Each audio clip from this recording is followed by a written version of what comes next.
Hi అండి, అందరూ ఎలా ఉన్నారు? బాగున్నారా? This is Sirisha and welcome back to my channel. మేము చిన్న తిరుపతి వెళ్తున్నాం. మార్నింగ్ 6 కి స్టార్ట్ అయ్యాం. పిల్లల్ని వదిలేసి నేను మా హస్బెండ్ మాత్రమే బైక్ మీద వెళ్తున్నాం. అందరికీ తెలిసిన విషయమే, చిన్న తిరుపతికి మరో పేరు ద్వారకా తిరుమల. చిన్న తిరుపతిలో కొలువై ఉన్న వెంకటేశ్వర స్వామిని ద్వారకా ముని కనుగొన్నారు కాబట్టి ఈ చిన్న తిరుపతిని ద్వారకా తిరుమల అని మరొక పేరుతో పిలుస్తాము. మీకు తెలుసా, ఈ ద్వారకా తిరుమలలో ఎక్కడా లేని విధంగా విమాన గోపురం కింద 2 స్వామివారి విగ్రహాలు ఉంటాయి. ఒకటి అర్ధ విగ్రహం, ఇంకొకటి సంపూర్ణ విగ్రహం. 2 విగ్రహాలు ఎందుకు ఉంటాయో మీకు తెలుసా? పూర్వం ద్వారకా అనే మహాముని శేషాద్రి అనే గిరిపైన విష్ణువు గురించి తపస్సు చేశాడంట. ఆ తపస్సు మెచ్చి విష్ణువు దర్శనమిచ్చి తను ఒక ఎర్రచీమల పుట్టలో ఉన్నానని చెప్పారంట. ద్వారకా మునికి ఎర్రచీమల పుట్టలో ఉన్న స్వయంభూ అర్ధ వెంకటేశ్వర స్వామి దర్శనమిచ్చారంట. స్వామివారి మిగతా అర్ధ భాగం పాతాళలోకంలో ఉంది. స్వామివారి పాతాళలోకంలో ఉన్న పాదాలను బలి చక్రవర్తి పూజిస్తాడని పురాణాలు చెప్తున్నాయి. ప్రజలు స్వామివారి పాద పూజ కూడా చేసుకోవాలి కాబట్టి అర్ధ విగ్రహంతో పాటు సంపూర్ణ స్వామివారి విగ్రహం కూడా ప్రతిష్ఠించారు.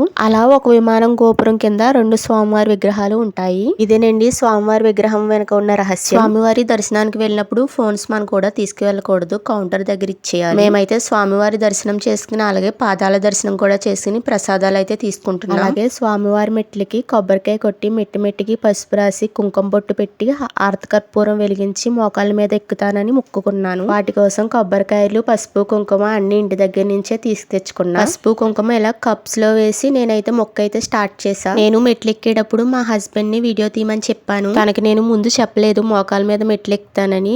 నేను అలా ఎక్కడం చూసి తన వీడియో కూడా తీయలేదు, బెంగ పెట్టేసుకున్నారు. మెట్లు మొత్తం ఎక్కాక ఇంకా చేతులు అయితే పని చేయట్లేదు.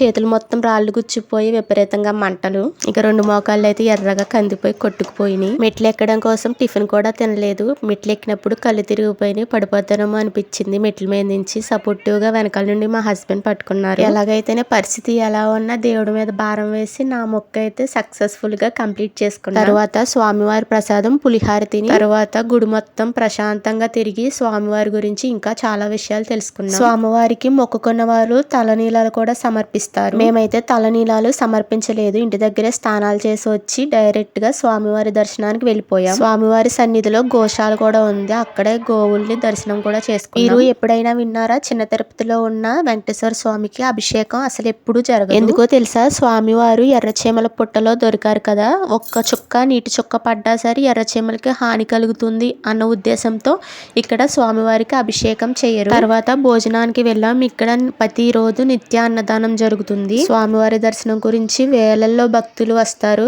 ఎవరికి లేదనకుండా భోజనం పెట్టి పంపిస్తారు. భోజనం చేసిన తర్వాత కొండపైన శివాలయం ఉంటుంది. శివాలయంకి వెళ్లి శివయ్య దర్శనం కూడా చేసుకున్నాం. తర్వాత వస్తూ ఈ పార్క్ దగ్గర అయితే ఆగాము. ఇక్కడ కుందేళ్లు చాలా చూడముచ్చట్టుగా ఉన్నాయి. అంతేకాదు స్వామివారికి పెద్ద తిరుపతిలో మొక్కిన మొక్కులు పెద్ద తిరుపతి వెళ్ళడానికి స్తోమత లేని వారు చిన్న తిరుపతిలో కూడా చెల్లించుకోవచ్చు. చిన్న తిరుపతిలో మొక్కిన మొక్కు పెద్ద తిరుపతిలో చెల్లించకూడదంట. అది కేవలం చిన్న తిరుపతిలోనే చెల్లించాలంట. పెద్ద తిరుపతి వెంకటేశ్వర స్వామిని దర్శించుకుంటే ఎంత పుణ్యం వస్తుందో చిన్న తిరుపతి వెంకటేశ్వర స్వామిని దర్శించుకుంటే కూడా అంతే పుణ్యం వస్తుంది, పునఃప్రాప్తి జరుగుతుందంట. ఈ పార్క్ లో చేపల కొలను కూడా ఉంది. ఇక్కడ రకరకాల చేపలు ఉన్నాయి. వీడియో తీస్తుంటే చేపలు సరిగ్గా కనిపించట్లేదు, కానీ డైరెక్ట్ గా చూస్తే చాలా చేపలు ఉన్నాయి. చాలా అందంగా, చాలా ప్రశాంతంగా ఉంది క్లైమేట్ మొత్తం. నిజంగా ఇలాంటి ప్లేసెస్ కి వస్తే ఎన్ని బాధలున్నా ఎన్ని కష్టాలున్నా సరే ప్రశాంతంగా ఒక్కరోజు ఉండొచ్చు. ఒక పాజిటివ్ వైబ్స్ అనేది వస్తాయి అనమాట. చాలా ప్రశాంతంగా ఉంది నిజంగా రోజు. ఇక ఈ ఏనుగు అయితే గుడికి సంబంధించిన ఏనుగు. ఈ ఏనుగు దగ్గర చాలా సేపు ఉన్నాం. ఈ ఏనుగు బ్లెస్సింగ్స్ కూడా ఇస్తుంది. బ్లెస్సింగ్స్ తీసుకోవాలంటే మనం మనీ పే చేయాలి. మనీ పే చేస్తే బ్లెస్సింగ్స్ ఇస్తుంది. నేను మా హస్బెండ్ కూడా బ్లెస్సింగ్స్ తీసుకున్నాం. స్వామివారి రథోత్సవాలకి ఈ ఏనుగును ఉంచుతారంట. సో ఈ ఏనుగు ఆశీర్వదిస్తే స్వామివారు ఆశీర్వదించినట్టే అని నమ్ముతారు. సో అందుకే అందరూ బ్లెస్సింగ్స్ తీసుకుంటారు. మేమైతే కాసేపు ప్రశాంతంగా కూర్చుని ఇంటికి స్టార్ట్ అయిపోయాం. మనకి దారిలోనే కుంకుళ్ళమ్మ దేవస్థానం కూడా ఉంటుంది. చిన్న తిరుపతి వెళ్లే దారిలోనే ఉంటుంది కాబట్టి వెళ్లే వాళ్ళు వచ్చేవాళ్ళు కంపల్సరీ ఈ గుడి దగ్గర మాక్సిమం ఆగి దండం పెట్టుకుని వెళ్తారు. నేను నా హస్బెండ్ కూడా గుడి దగ్గర ఆగి కొబ్బరికాయ కొట్టుకుని అమ్మవారి దర్శనం అయితే చేసుకుని వెళ్ళాము. ప్లీజ్ చిన్న రిక్వెస్ట్ అండి, కెమెరా కొంచెం షేక్ అవ్వచ్చు, వీడియో కొంచెం అటు ఇటుగా ఉండొచ్చు, ఏమనుకోవద్దు. ఎందుకంటే నేను మోకాళ్ళ మీద ఎక్కాను కదా మెట్లు, కాళ్ళు మొత్తం కొట్టుకుపోయి అసలు నడవనివ్వట్లేదు. నేను అలాగే తీసాను వీడియో. ఇంటికైతే వచ్చేసి స్వామివారి ప్రసాదం అయితే తిన్నాము. ఇక నైట్ డిన్నర్ కి అయితే చపాతీ అండ్ పొటాటో కర్రీ చేయమన్నారు. యాక్చువల్ గా చేతులు కొట్టుకుపోయి చపాతీ చేయడం చాలా ఇబ్బంది అయింది. చేతులు నొప్పిగా ఉన్నాయని మా హస్బెండ్ కి నేను చెప్పలేదు, లేకుంటే తను హెల్ప్ చేసేవారు. నొప్పి నేను అనుభవిస్తే బాధ మాత్రం తన పడతారు, అందుకోసమే తనకి నేను ఈ విషయం చెప్పలేదు. సో ఇదేంటి స్వామివారి దర్శనం అయితే చాలా చక్కగా అయింది. స్వామివారి గురించి నాకు తెలిసిన విషయాలు అయితే మీతో షేర్ చేసుకున్న. వీడియో నచ్చితే లైక్ చేయడం మర్చిపోకండి.